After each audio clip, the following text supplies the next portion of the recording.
मैं इंडिया से हूँ। हाँ, कुछ कह रहे थे आप। मैं तो बहुत कुछ कहता रहता हूँ। अच्छा, मैं भी सुना दो कुछ। तो पूछो तो सही। अरे अभी कह रहे थे ना पीछे से कुछ। पीछे से क्या कह रहा था, आगे से कहो ना, तभी तो आगे से बात होती यहाँ है। जंतर मंतर क्यों आए हो? ये देखो मेरे हाथ में है सिंहासन, खाली करो, ये ले रखा है मैंने। फिर बैठेगा कौन? बैठेगा कौन? बिठा दिया। बैठूंगा मैं और कोई नहीं। मोदी को हटाओ। और ये जो धर्म के नाम पे चुनाव लड़ना पड़ेगा ना।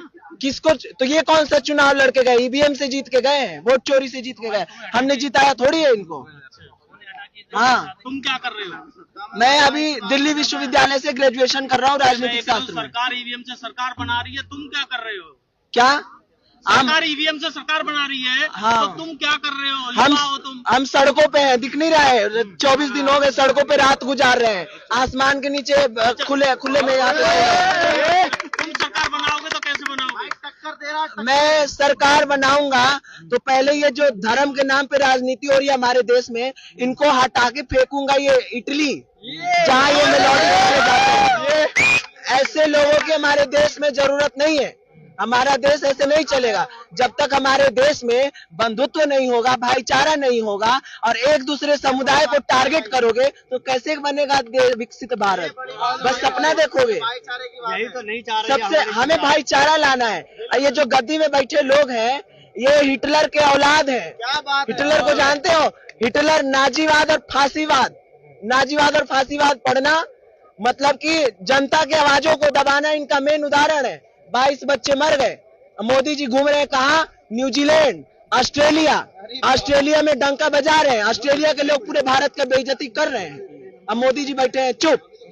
हाँ, और झालमुड़ी खाओ और मेलोडी खाओ और अंजना के साथ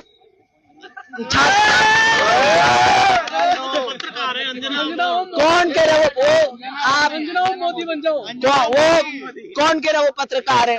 वो पत्रकार नहीं है। पत्रकार का काम है कि प्रधानमंत्री का छाती नापना होता है। 56 इंच का है, 57 इंच का है। क्या बताती है वो? कहती है कि प्रधानमंत्री का छाती 56 इंच का है। उसी ने तो कहा था कि पूरे आज देश में 56 इंच होता है। अन्ना हजारे का धरना देखा था आपने? धरना देखा नहीं था। हाँ, टीवी में देखा है। आज देखा है। सरकार झुक गई थी। अरे तो वो दौर ही अलग था, वो सरकार भी अलग था। अन्ना हजारे 11 दिन में आ गए थे और अरे मनमोहन सिंह 11 दिन में आ गए थे अन्ना हजारे का अनशन तोड़वाने रामलीला मैदान में, और जूस से उनका अनशन तोड़वाया था।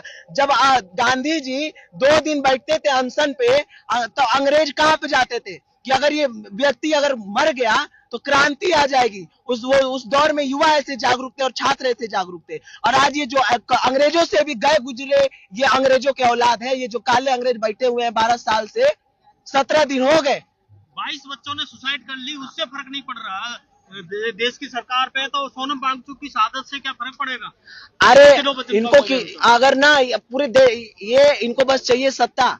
यहाँ अगर पूरी दुनिया खत्म हो जाएगी ना तो ये तुम्हें कुछ पूछेंगे नहीं। इनको बस कुर्सी पे बैठनी है, सारा माल चपेटना है और विदेशी यात्रा करना है। इनका मेन मकसद यही है। इनको देश में क्या हो रहा है, देश में क्या मुद्दे हैं, शिक्षा कितनी है, बेरोजगारी कितनी है, लड़कियों का रेप कितना हो रहा है, इनसे मतलब नहीं है। बस कुछ पूछो तो हिंदू खतरे में है, मुसलमानों के घर बुलडोजर भेज दो, बीच में घुसा दो ये पाकिस्तानी है। कोई किसान अपनी आवाज उठाता है उसको खालिस्तानी बता देते हैं। आदिवासी उधर केन और बेतवा नदी को लेकर मध्य प्रदेश छतरपुर में बैठे हुए हैं लोग, पानी में बैठ के धरना प्रदर्शन कर रहे हैं। आपने देखा किसी मीडिया पे? नहीं देखा। देखा आपने किसी मीडिया पे? नहीं देखा होगा। आदिवासी लोगों को बताते हैं नक्सलाइट है। अगर हम यहाँ इनका विरोध करें तो हमें बोलेंगे कांग्रेसी चमचे हैं। हम कांग्रेसी चमचे ही ठीक है। हमें तुम्हारा अंधभक्त नहीं बनना है। हम नाश्ता में खाते हैं पनीर की भुजिया और हम समझते हैं क्या गलत है और क्या सही है। हम गोबर और गौमूत्र का सेवन नहीं करते हैं।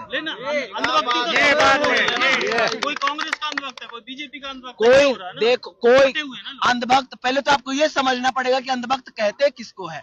अंधभक्त कहते उसे है जो राम जी को उंगली पकड़ के चलाता है, हनुमान जी को पतंग बना के उड़ाता है। और जब नितिन नवीन जब लखनऊ में जाता है तो हनुमान जी को उसके गाड़ी के आगे नचाता है। यही इनकी परिभाषा है, समझे? और उसको उसको सही कहने वाले ही अंधभक्त कहलाते हैं और विरोध करने वाले ही चमचे कहलाते हैं। हम चमचे नहीं है, हम देशभक्त हैं, हमें देश से प्रेम है। कल को अगर सत्ता में कांग्रेस आई और कुछ गलत की तो उसके भी खिलाफ प्रदर्शन करेंगे, उसको भी तोड़ के फेंकेंगे। हमें हमारा देश आबाद रहना चाहिए, हमें चमचे और अंधभक्त नहीं चाहिए। हमें भैया कुछ अंधभक्तों को कहते हैं कि वो हनुमान जी थे, सुग्रीव थे। अरे तो अंधभक्ति का चश्मा लगाए हैं तो कैसे उनको दिखेगा? चश्मा हटाए खुद दिख जाएगा, चश्मा हटाए खुद ही दिख जाएगा। वो भगवान की पहचान नहीं कर पाते हैं, भगवान की पहचान नहीं कर पाते। अच्छा एक बात बताओ, मर्यादा पुरुषोत्तम राम कौन से ऐसे माई के लाल में है जो उनको लाए? हमारे राम जी कितने वर्षों कब से हैं, सतयुग से, त्रेता युग से उनका कब से नाम है।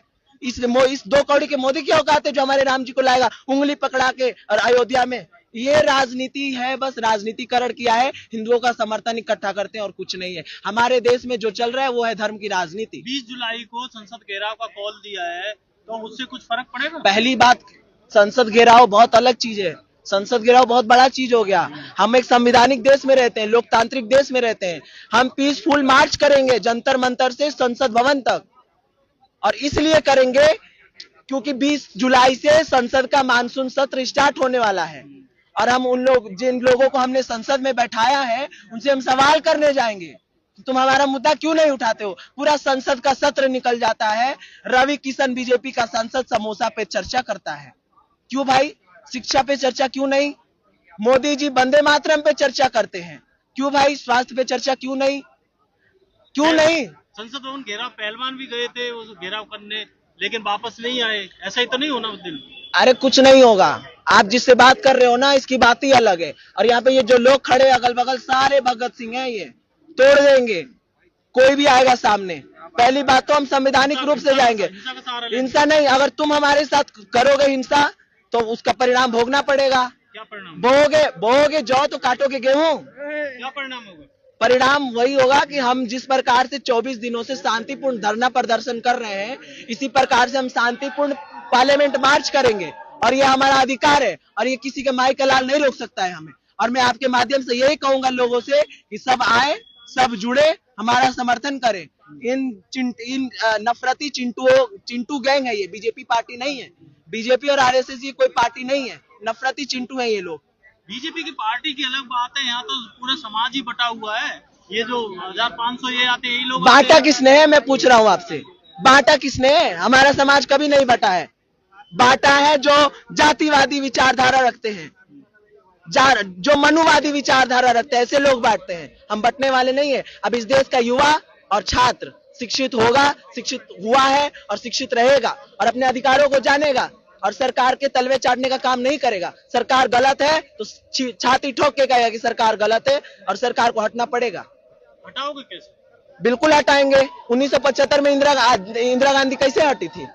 इंदिरा गांधी कैसे हटी थी? तो इमरजेंसी लग गई थी। तो इमरजेंसी लगाओ चाहे कुछ करो, हमें उससे मतलब नहीं है। इमरजेंसी तो सरकार लगाएगी ना। हाँ तो युवा थोड़ा ही लगाएगा। तो लगाए, हम चोरी थोड़ी करने देंगे, डकैती थोड़ी करने देंगे अपने देश में। तुम सोचोगे कि बैठे रहे कुर्सी पे, हम बैठने नहीं देंगे। सत्ता ये सिंहासन खाली करो। पूरी जनता कितना बड़ा, सबसे कितना बड़ा कलंक लगा कांग्रेस के ऊपर, ये बताओ मेरे को। जब देश में आपातकाल लगा, पहला आपातकाल लगा था, कितना बड़ा कलंक लगा इंदिरा गांधी के ऊपर या कांग्रेस के ऊपर? गलत था, धो पाए आज उसको? गलत था। आज साबित नहीं कर पाते कांग्रेस वाले, सही है गलत है हम भी नहीं साबित कर पाते। जो कहते हैं वो सुनना पड़ता है। लेकिन यहाँ तो जो सरकार कहती है वही सही है। क्या सही है? बीजेपी में जो सरकार कह रही है वही सही है। सरकार के कहने से थोड़ी चलेगा। ग्रुप बना रहे हैं। सरकार हम सरकार से थोड़ी है। सरकार को बनाया किसने है?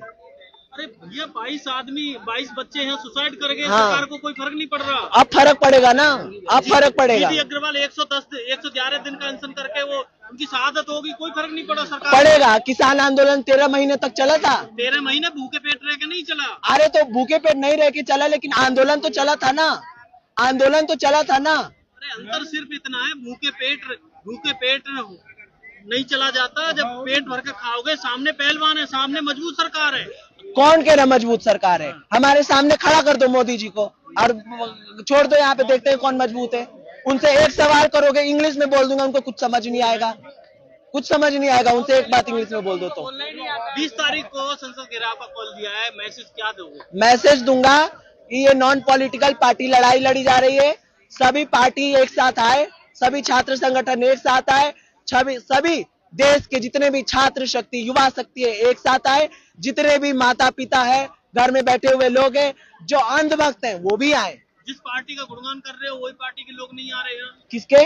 जिस पार्टी का गुणगान कर रहे हो वही पार्टी नहीं आ रही है। अब एक बात बताओ, एक परिवार में 5 लोग हैं, एक कमाने वाला है, 2 उसका बच्चा है, उसकी बीवी है, हुए 4, एक उसकी बूढ़ी माँ है, एक कमाने वाला है, वो तुम्हारे यहाँ धरना देने आ जाएगा तो उसका घर तुम पालोगे या हम पालेंगे? ये बताओ। 24 दिन हो गए, इनको कोई फर्क नहीं पड़ा, तो वो एक लोग आने से इनको फर्क पड़ जाएगा? सारी विपक्षी पार्टियों को आना चाहिए ना। बिल्कुल, हम कह रहे हैं आओ, ओपन कॉल दिया नहीं गया था जब ये यूएसए में थे, तभी ओपन कॉल दिया गया था। सारे संगठन, तुम अंधभक्त हो वो पार्टी नहीं आ रही ना। किस पार्टी के? हम किसी के अंधभक्त नहीं है, हम किसी के पार्टी का प्रमोशन करने नहीं आए, हम अपने हक के लिए लड़ाई लड़ने आए हैं। और जिन 22 बच्चों का इंस्टीट्यूशनल मर्डर किया गया है, उनकी लड़ाई लड़ने आए हैं, उनके परिवारों को न्याय दिलाने के लिए आए हैं। और ट्रांसपेरेंसी चाहते हैं, एजुकेशन सिस्टम में बदलाव चाहते हैं। हम चाहते हैं, आप गांव से बिलोंग करता हूं, गांव में जाके देखो कैसी प्राइमरी जो स्कूल, गवर्नमेंट स्कूल है, क्या दुर्दशा है उन स्कूलों की, उसमें मैं बदलाव चाहता हूँ। जो मिड डे मील बच्चों को प्रोवाइड कर दिया जाता है, ये तो अंडा चोर है, उसमें से अंडा गायब कर दिया। अंडा चोर है, चंदा चोर, अंडा चोर, वोट चोर और राम जी के चप्पल चोर। ये है ये इनकी सच्चाई।